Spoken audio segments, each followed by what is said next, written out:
जहां एक और सरकारी विद्यालयों में बच्चों को पुस्तक नहीं मिल पा रही है और ऐसे में एक संस्था द्वारा मुरादाबाद के विद्यार्थियों में पहुंचकर बच्चों को निःशुल्क पुस्तक वितरित की गई। इस बार 25,000 पुस्तकों का वितरण करने के लिए संस्था द्वारा लक्ष्य निर्धारित किया गया। सोशल फाउंडेशन सामाजिक संगठन मुरादाबाद द्वारा Hindu model inter college Moradabad में विद्यार्थियों को निःशुल्क पुस्तक वितरित की गई। लक्ष्य बुक बैंक के तत्वावधान में 25,000 पुस्तक वितरित अभियान के तहत आज विद्यालय में 1,000 से अधिक पुस्तक वितरित हुई। कार्यक्रम में मुख्य अतिथि वरिष्ठ समाज सेवी राजेश रस्तोगी रहे। अपने संबोधन में उन्होंने लक्ष्य बुक बैंक के निदेशक डॉक्टर अनुज अग्रवाल द्वारा किए जा रहे पुस्तक वितरण कार्यक्रम की सराहना की। उन्होंने अपने संबोधन में कहा कि इस तरह के कार्यक्रम समाज में अंत्योदय की भावना को बल प्रदान करते हैं।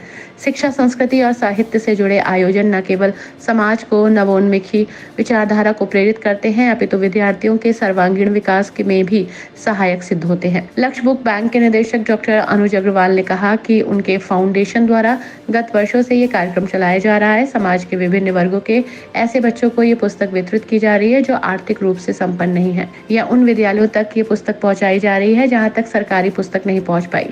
कक्षा 1 से 9 तक की इस पुस्तक के विभिन्न विषयों की बात है। ये गुणवत्ता पर पुस्तक के विद्यार्थियों को प्रदान करने का यही उद्देश्य है, वो शिक्षा प्राप्त कर अपने जीवन में सफल हो सके। विद्यालय के प्रधानाचार्य नन्हे सिंह ने अपने संबोधन में फाउंडेशन के द्वारा किए गए कार्यों की सराहना की। समय समय पर इस तरह के कार्यक्रम करने का आह्वान किया। कार्यक्रम का संचालन डॉक्टर जगदीश ने किया। इस मौके पर देवेंद्र जटराना, कविता सचदेवा, सलोनी जैन, जग्गू बोहरा, अनुष्का अग्रवाल, देव अग्रवाल, संतोष गुप्ता सहित अन्य लोग मौजूद रहे। कार्यक्रम में पहुंच के भारतीय जनता पार्टी आर्थिक प्रकोष्ठ के महानगर से संयोजक राजेश रस्तोगी ने कहा कि काफी समय के बाद मुझे विद्यालय आने का अवसर प्रदान हुआ है। विद्यालय भी अनूप तरक्की की ओर आगे बढ़ रहा है। आज डॉक्टर अनुज अग्रवाल द्वारा जो प्रयास किया जा रहा है वो सराहनीय है। देखिए, पहले तो बड़ा मेरा सौभाग्य है कि मैं इस स्कूल में आया और यहाँ के प्रधानाचार्य आदरणीय नन्हे सिंह जी मेरे पुराने परिचित भी हैं, लेकिन आने का सौभाग्य आज मेरे छोटे भाई अनुज, डॉक्टर अनुज की वजह से मुझे यहाँ मिला। पहले तो मुझे बहुत खुशी है कि मैं इस स्कूल में आया। ये बड़ा अच्छा स्कूल जो चल रहा है यहाँ पर, इतना साफ सुथरा और सुंदर स्कूल यहाँ बनाया गया है। मैंने अपने जीवन के 2 साल इस हॉस्टल में काटे हैं। 1973 में जब मैं 9th क्लास में था तो यहाँ रहते थे हम हॉस्टल में। तब में और आज में तो ये धरती आसमान का फ़र्क हो गया है।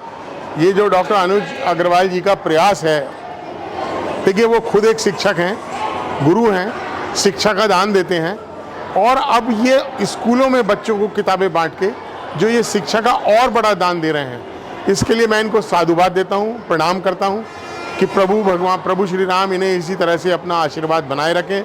ये समाज में चेतना फैलाते रहें और बच्चों को ज्ञान बांटते रहें, ताकि जो समाज आज हमारा नया समाज जो बन रहा है, जो हमारे इस देश के कर्णधार हैं, उन कर्णधारों को कर्णधार बनाने का जो उत्तरदायी है वो डॉक्टर अनुज जी और नन्हे सिंह जी और इनके स्कूल के जो शिक्षक हैं उनके ऊपर है।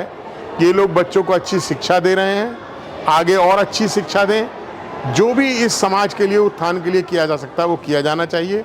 मैं सबको प्रणाम करता हूँ, चूँकि सब लोग गुरु हैं और इन गुरुओं को प्रणाम के साथ अपने जीवन को धन्य मानता हूँ कि इतनी अच्छी जगह, एक अच्छे प्रांगण में आने का मुझे सौभाग्य प्राप्त हुआ। डॉक्टर अनुज अग्रवाल ने कहा कि हर वर्ष हमारी संस्था द्वारा बच्चों को निःशुल्क किताबों का वितरण किया जाता है। इस उद्देश्य को लेकर आज ही कार्यक्रम आयोजित हुआ। देखिए, ये सोशल फाउंडेशन का एक प्रकल्प है लक्ष्य बुक बैंक को लेकर। तो पूरे मंडल में ये 25,000 पुस्तक वितरण का ये कार्यक्रम है जो काफ़ी विद्यालयों में हम कर चुके हैं और पिछले वर्ष भी इसको हमने चलाया था। ये पुनः मंडल के जिन विद्यालयों में शिक्षा से वंचित, पिछड़े, शोषित और मध्यम वर्ग के बच्चे हैं जिनको पुस्तकें अभी तक नहीं मिली हैं, तो सरकार का इनिशिएटिव एक तरफ है, हम लोग अपने प्रयासों से, सामाजिक सहभागिता से विभिन्न विद्यालयों में जाकर निःशुल्क पाठ्यक्रम की पुस्तकें वितरित कर रहे हैं। कौन कौन सी पुस्तकें हैं, क्या बच्चों को फायदा पहुंचेगा? देखिए, ये हमारे पास जो पुस्तक हैं फ्रॉम क्लास 1 to 10th तक की पुस्तकें हैं और ये बहुत अच्छे अच्छे राइटर्स की बुक्स हैं और इनसे चाहे वो हिंदी की हो, इंग्लिश की हो, मोरल्स की हो, जैसे उदाहरण के रूप में सरकारी किताबें कर्सिव हैंड राइटिंग्स की उपलब्ध नहीं होती। हिंदी वर्णमाला की बहुत अच्छी अच्छी किताबें हमारे पास हैं, मॉरल्स की, इवन कंप्यूटर जैसी किताबें जो उत्तर प्रदेश सरकार नहीं देती है, वो ये लक्ष्य बुक बैंक के माध्यम से हम पहुंचा रहे हैं, ताकि एक किताब पढ़कर, छोटी सी ये पहल है कि पढ़कर कोई बच्चा आगे बढ़ सके और अपने सपनों को साकार कर सके। सर सोशल मीडिया का दौर है और आपने ऐसा क्या सोचा कि बच्चों को पुस्तकें मिलनी चाहिए, आपने क्या वो मुहिम शुरू की? मैंने देखा, मैं सिटी न्यूज़ को भी धन्यवाद देना चाहूँगा, सिटी चैनल को भी। अभी पिछले दिनों एक खबर दांग विद्यालय की चलाई गई थी और बड़ी सार्थकता के साथ आपको बधाई देना चाहता हूँ कि वहाँ पुस्तकें नहीं थीं। तो मैं देख पा रहा था बहुत सारे बच्चे भी मुझसे मिलते थे कि पुस्तकें उपलब्ध नहीं हैं और फिर गुड क्वालिटी की पुस्तक नहीं है। तो मेरी माताजी की स्मृति में हमारे मामा जी और हम सब मिलकर एक छोटा सा ये इनिशिएटिव ले रहे हैं। सोशल मोबिलाइजेशन के माध्यम से ये क्वालिटी वाली बुक्स हम लोग जाकर प्रोवाइड करा रहे हैं उन बच्चों को जो बिलो पॉवर्टी लाइन है या कहीं ना कहीं अक्षम हैं किताबें खरीदने में। अच्छा, जैसे ये पुस्तक वितरण का कार्यक्रम है और विषयों में भी आप ऐसा कार्य करेंगे पार्टिसिपेट हो? हाँ, डेफिनेटली हम बहुत सारे कार्यक्रम कर रहे हैं। पुस्तक वितरण का तो इनिशिएटिव अलग चल रहा है, समय पर हम शिक्षा, संस्कृति और साहित्य को लेकर भी आयोजन शहर में करते रहते हैं।